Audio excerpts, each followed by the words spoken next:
आता आपण आलो आहे किचनमध्ये. किचनमध्ये तुम्ही इथं बघू शकताय, आपण इथे ही जी थीम घेतली आहे, आपण इथे स्लेट ग्रे लॅमिनेट यूज केलं आहे आणि लॉफ्टला, आणि खाली जे क्रॉकरीज आहेत, क्रॉकरीजला आपण इथे वुडन थीम घेतलेली आहे. अगेन खालचे जे टँडम्स पोर्शन जो आहे, हे जे फेसिंग कवर्स आहे, अगेन आपण इथं सगळे स्लेट ग्रे आपण कलर्स घेतले आहेत. इथं तुम्ही बघू शकता, इथं आपण टँडम यूज केलं आहे. हा 4 इंचचा टँडम आहे. ह्याच्यामध्ये PVC मोल्डिंग ट्रे येतात, याला आपण कटलरी ट्रे असं म्हणतो. ज्याच्यामध्ये आपले जे काही सुरी वगैरे आहे, लायटर्स आहेत, स्पून्स वगैरे आहेत, त्या कटलरी आयटम्स तुम्ही ह्याच्यामध्ये ठेवू शकताय.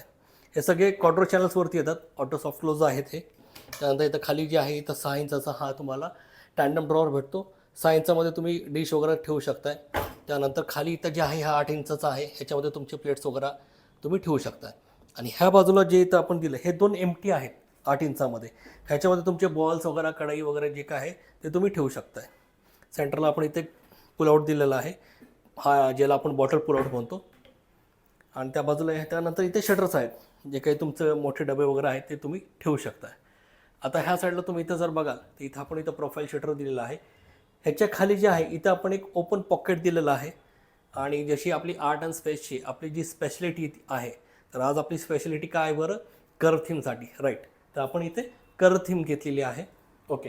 त्यानंतर अजून एक कर्व थीम तुम्हाला दाखवतो. कॅमेरामॅन थोडंसं तुम्ही इथं पुढे या.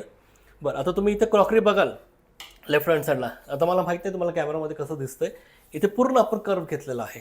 अगेन खाली इथं आपण इथं कर्व घेतलेला आहे आणि पूर्ण वन पीसमध्ये आपण इथं याला लॅमिनेट लावले आहेत. तर आज आपल्याकडे जे कारागीर आहेत सगळे बेस्ट आहेत, त्यांना प्रॉपर आपण ट्रेनिंग दिलेली आहे. बॉटआउट मटेरियल, कन्झ्युमेबल्स, रॉ मटेरियल सगळं चांगल्या आपण क्वालिटीचं यूज करतो.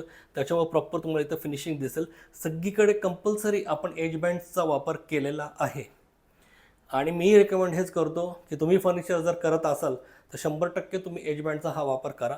आणि हे जे प्लायवूड आहेत, हे सगळे BWP आपण प्लायवूड यूज केलेले आहेत, वॉटरप्रूफ आहेत.